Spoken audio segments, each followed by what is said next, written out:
अभी एक रिकॉर्डिंग लगा रहा हूँ, पहले आप वो लोग अच्छे से सुनना, क्योंकि एमएसएमई के अंदर जो एक काम होना था। नहीं तो मैं आपने मना किया था कि मतलब नहीं होगा ना एजुकेशन के बेसिस पे, और तो मैं पता करके आ रहा हूँ, अपने गुड़गांव में भी पता किया था, लेकिन वो लोग ऐसा सपोर्ट नहीं करते गवर्नमेंट स्कूल को। वही मैं बता रहा हूँ, गवर्नमेंट स्कीम को वो लोग सपोर्ट नहीं करते। तो फिर पता कैसे कर लिया? क्या चीज?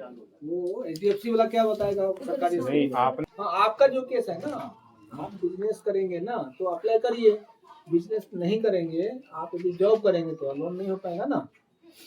आप इसलिए करें, अप्लाई करिए पहले। अभी जैसे आपने पहले गलत बोला था, उसी चक्कर में मुझे अभी दोबारा आना पड़ा। अगर यही चीज आप पहले बोलते मैं अकाउंट खुलवा के चला जाता अपने यहाँ पे। लेकिन देना हमको है। प्रॉपर ठीक है, वही तो मैं कह रहा हूँ। नहीं आपने बोला ये सारा काम अनएजुकेटेड के लिए, अनएम्प्लॉयमेंट के लिए, और आगे आपको लोन नहीं मिलेगा, आपने ये सब बोल के मुझे वापस भेज दिया। देना किसको है? मैं ही लूंगा, और कौन देना आपको है, देना किसको है? वही तो सर मैं तो आपसे जब हम ही पूछना। राजी नहीं होंगे तो देगा कैसे? तो ये सर आप रूल्स के अकॉर्डिंग काम तो आप करोगे या अपना पहले अप्लाई मनमाना करो, काम हम करोगे? रूल के अनुसार चलेंगे ना, बता दें। पहले आपने अगर सिस्टम के अकॉर्डिंग काम किया होता मुझे दोबारा नहीं आना कोई नहीं पड़ता। आता है मैंने सर आपको मेल वगैरह भी करी हुई थी, आप कोई कुछ भी रिप्लाई करिए। नहीं कर रखी है, उसका रिप्लाई है नहीं।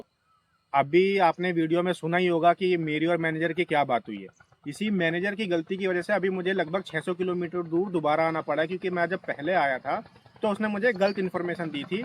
वो आपको जब आपने रिकॉर्डिंग में देखा होगा आपको पता ही चल गया होगा कि इसने मेरे को अनएजुकेटेड अनएम्प्लॉयमेंट के बेसिस पे इसने मुझे डिनाइड कर दिया था। इसने बोला था कि ये जो प्रोजेक्ट वगैरह है और ये जो पॉलिसीज़ हैं जो भी गवर्नमेंट के अंडर में आती है, जैसे एमएसएमई वगैरह, ये सिर्फ उनके लिए हैं जो कि अनएम्प्लॉयड और अनएजुकेटेड है। मैं ग्रेजुएशन के फाइनल ईयर में हूँ, तो उसने मुझे मना कर दिया था। इसके लिए मैंने कंप्लेन वगैरह करी थी, तो इसने अभी ये बोला था कि आप अप्लाई करो और रूल्स के अकॉर्डिंग जैसा काम होता होगा हम कर देंगे। तो अगर मुझे ये, जब मैं पहली बार विजिट करने यहाँ आया था, अगर ये मुझे उसी टाइम ये बोल देता कि आप अकाउंट खुलवाओ, रूल्स के अकॉर्डिंग आपका काम होगा, तो मुझे अभी दोबारा नहीं आना पड़ता। यहाँ मैनेजर की बहुत बड़ी गलती है। मैंने लगातार मेल्स वगैरह करी है, यूनियन बैंक की तरफ से कोई रिस्पॉन्स नहीं है।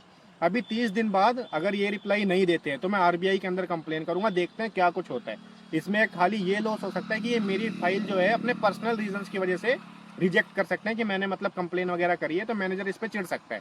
ज़्यादा से ज़्यादा इतना हो सकता है। लेकिन यहाँ मैनेजर की बहुत बड़ी गलती है कि जब मैं मैनेजर के कहने के बाद जब मैं अकाउंट ओपन करवाने गया तो वो बोलने लगी कि इनकी वो एक मशीन काम नहीं कर रही, तो अब 2 दिन बाद आना। अब उसमें भी मेरी गलती नहीं है। मैंने उनसे पूछा कि मैं खुद अकाउंट खोल देता हूँ ऑनलाइन, अगर कोई केवाईसी या कोई डॉक्यूमेंट वेरीफाई नहीं होगा तो आप कर दोगे। उन्होंने इसके लिए भी मना कर दिया है। तो भाई सरकारी जो इनके बैंक होते हैं, सरकारी कोई भी डिपार्टमेंट होता है, खाली इसी चीज़ की वजह से जाने का मन नहीं करता है। अभी अगर मैं प्राइवेट में जाता मेरा 2 मिनट में काम हो जाता। तो भाई ये कुछ सीन है। मैनेजर भाई वो गलत इन्फॉर्मेशन दे रहा है, सही इन्फॉर्मेशन वो नहीं दे रहा, वो कर रहा है भाई, रिस्पेक्ट बिल्कुल नहीं कर रहा है। मैं जबकि 600 किलोमीटर से दूर आया हूँ, मेरे साथ ये हाल है, तो ये जो बेचारे गाँव के इनके साथ तो क्या ही हो रहा होगा।